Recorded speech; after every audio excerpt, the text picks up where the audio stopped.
Adik-adik yang baik, ketemu dengan saya, Brother Mikael, dalam pembelajaran kita hari ini yang bertema Aku Bangga Sebagai Perempuan atau Laki-laki. Adik-adik, pembelajaran kita hari ini bertujuan supaya kita mampu membangun sikap yang baik terhadap diri sendiri sebagai perwujudan rasa syukur kepada Allah karena diciptakan laki-laki maupun perempuan. Mengawali pertemuan kita, marilah kita berdoa. Dalam nama Bapa dan Putra dan Roh Kudus, amin. Allah Maha Pencipta, kami bersyukur karena Engkau telah menciptakan kami, perempuan dan laki-laki, seturut citra-Mu, dan Engkau mengaruniakan kepada kami sesuai dengan keindahan dan kekasan, supaya saling mengagumi dan saling memperkembangkan demi keluhuran ciptaan-Mu dan demi kemuliaan nama-Mu. Demi Kristus, Tuhan dan pengantara kami, kini dan sepanjang masa. Amin.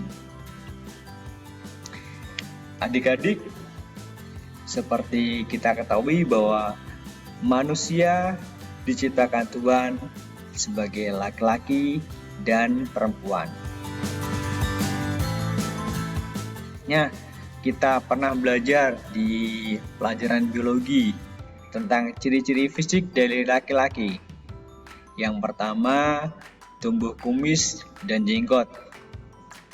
Kemudian, jakun mulai nampak besar. Ini dalam masa pubertas.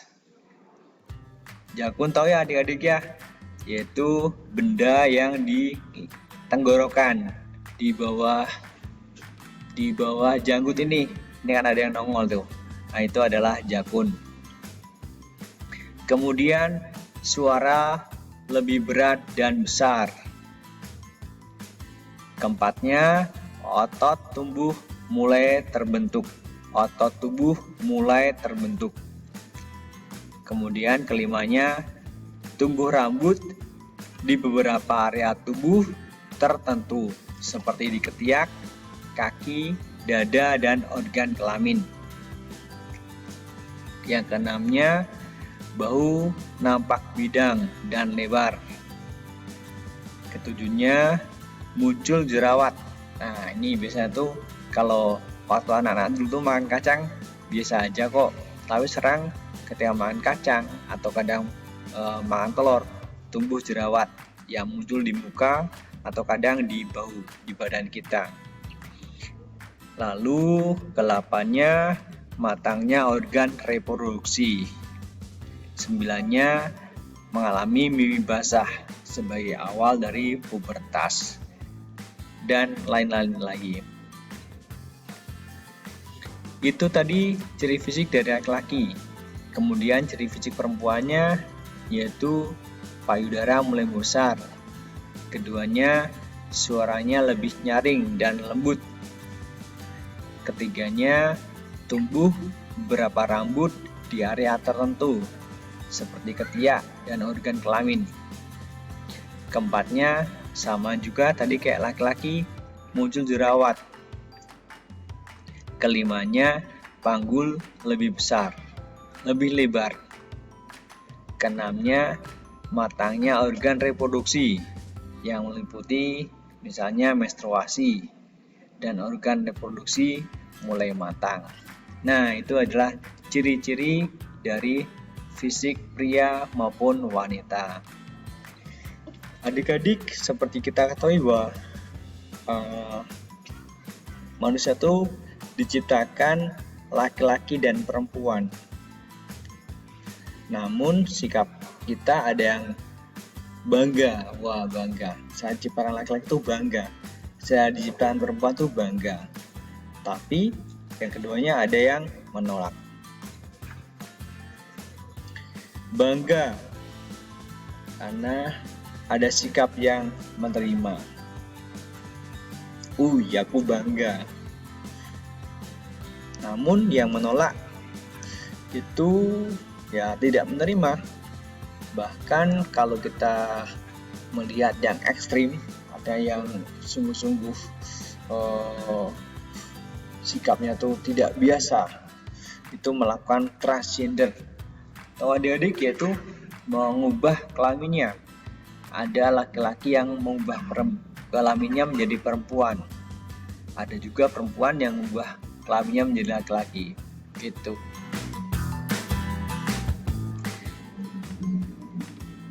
Hal yang kita hindari adalah pertama, menyalahkan diri sendiri maupun orang lain, sebab akan sulit menerima anugerah Tuhan. Jadi kalau misalnya adik-adik itu tidak mau selalu menyalahkan dirinya sendiri atau bahkan menyalahkan orang lain, nah itu akan menolak anugerah yang diberikan Tuhan kepada adik-adik semuanya. Selalu saja misalnya, kenapa sih kayak gini, kenapa sih kayak gini, malah menyalahkan orang tua, kenapa dulu sih ibu saya mengandung saya kayak ini. Nah itu artinya akan sulit menerima anugerah yang Tuhan berikan pada adik-adik. Yang keduanya, hal yang dihindari adalah terlalu bangga terhadap hal yang dimiliki sehingga menutup kebaikan di luar dirinya. Sikap ini tidak baik karena menutup diri terhadap orang lain. Misalnya terlalu, saya ini sudah cantik banget, saya sudah ganteng banget. Akhirnya apapun yang ada di luar dirinya selalu mental atau dia tolak. Nah, itu hal yang buruk yang mesti dihindari. Nah, adik-adik, kita diajak untuk bisa menemukan diri kita. Saya harus bangga sebagai laki-laki. Begitu juga yang perempuan, saya harus bangga sebagai perempuan. Karena dengan rasa bangga ini, kita akan bisa menerima rahmat anugerah yang Tuhan berikan kepada kita. Tidak aneh-aneh lagi. Nah, ini sebagai tinjauan dari kitab suci, dari kitab Perjanjian Lama, kitab Kejadian. Yang pertama, bab 1 ayat 26, berfirmanlah Allah, balah kita menjadikan manusia menurut gambar dan rupa kita, supaya mereka berkuasa atas ikan-ikan di laut dan burung-burung di udara, dan atas ternak, dan atas seluruh bumi, dan atas segala binatang melata yang merayap di bumi. Maka Allah menciptakan manusia itu menurut gambarnya. Menurut gambar Allah diciptakannya dia, laki-laki dan perempuan diciptakannya mereka. Nah, ini adalah tujuan Allah menciptakan manusia, supaya manusia itu seturut dengan citranya, sesuai dengan gambarnya. Ini yang pernah kita bicarakan dalam bab sebelumnya. Keduanya, ayat dari 18 dikatakan bahwa Tuhan Allah berfirman, tidak baik kalau manusia itu seorang diri saja. Aku akan menjadikan penolong baginya yang sepadan dengan dia. Lalu Tuhan Allah membuat manusia itu tertidur nyenyak. Ketika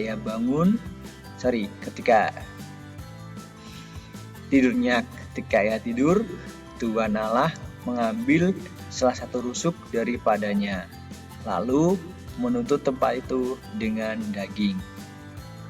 Dan dari rusuk yang diambil Tuhan Allah dari manusia itu, dibangunnyalah seorang perempuan, lalu dibawanya kepada manusia itu. Lalu berkatalah manusia itu, inilah dia, tulang dari tulangku dan daging dari dagingku. Ia akan dinamai perempuan, sebab ia diambil dari laki-laki. Bisa membayangkannya adik-adik ya. Jadi ketika itu kan udah tercipta manusia pertama. Lalu karena sendiri, maka Tuhan Allah mengambil rusuknya dan menjadikannya dia orang yang menemani kehidupannya. Dialah namanya perempuan, gitu ya. Yang artinya adalah diambil dari laki-laki. Adik-adik, pandangan dari Gereja Katekismus Katolik dari ayat 2333 dikatakan bahwa tiap manusia, apa ia pria atau wanita, harus mengakui dan menerima seksualitasnya. Jadi, apapun yang Tuhan berikan, sebaiknya dan seharusnya ia menerima seksualitasnya. Kemudian yang keduanya dari ayat 2334 dikatakan bahwa ketika menciptakan manusia sebagai pria dan wanita, Allah menganugerahkan kepada pria dan wanita martabat pribadi yang sama dan memberi mereka hak-hak serta tanggung jawab yang khas. Jadi setiap pribadi, baik itu pria dan wanita, Allah telah menganugerahkan martabat pribadi yang sama, tidak ada bedanya, dan mereka diberi tanggung jawab yang khas sesuai dengan jenis kelaminnya. Adik-adik, adapun rangkuman dari hal yang kita pelajari hari ini adalah yang pertama, Allah menciptakan manusia laki-laki dan perempuan kepada yang masing-masing dilengkapi dengan kebaikan dan keindahan. Jadi kita nggak perlu protes ya pada yang lainnya. Semua itu baik keadaannya. Allah memberkati dan mengasihi keduanya. Mereka berharga di mata Allah. Jadi nggak ada yang buruk, semuanya baik di mata Allah karena manusia adalah ciptaan atau gambarnya. Kedua, kita patut bersyukur karena Allah mempunyai maksud khusus dengan menciptakan kita sebagai laki-laki atau perempuan, yakni supaya melengkapi dan mengembangkan satu sama lain. Jadi, tujuan Allah menciptakan kita laki-laki dan perempuan yang berbeda ini untuk saling melengkapi satu sama lainnya. Yang ketiganya, laki-laki dan perempuan saling komplementer, artinya saling bergantung satu sama lain. Itu dari kitab Kejadian bab 2 ayat 18-25. Laki-laki tidak dapat hidup tanpa perempuan. Begitu pula perempuan tidak dapat hidup tanpa laki-laki. Jadi laki-laki dan perempuan saling melengkapi. Ingat adik-adik, bapak ibu kita, gitu ya. Bapak membutuhkan ibu, ibu pun membutuhkan bapak. Nah, adik-adik, mengakhiri pertemuan kita pada hari ini, marilah kita berdoa. Dalam nama Bapa dan Putra dan Roh Kudus. Amin. Allah Bapa yang Maha Baik, terima kasih sudah melindungi kami dalam proses pembelajaran hari ini. Kami bersyukur karena Engkau telah menciptakan kami perempuan dan laki-laki seturut citramu, dan Engkau mengaruniakan kepada kami masing-masing keindahan dan kekhasan, supaya saling mengagumi, saling memperkembangkan demi keluhuran ciptaanmu dan kemuliaan namamu, dan Kristus Tuhan dan pengantara kami. Amin. Demikian adik-adik yang kita pelajari hari ini.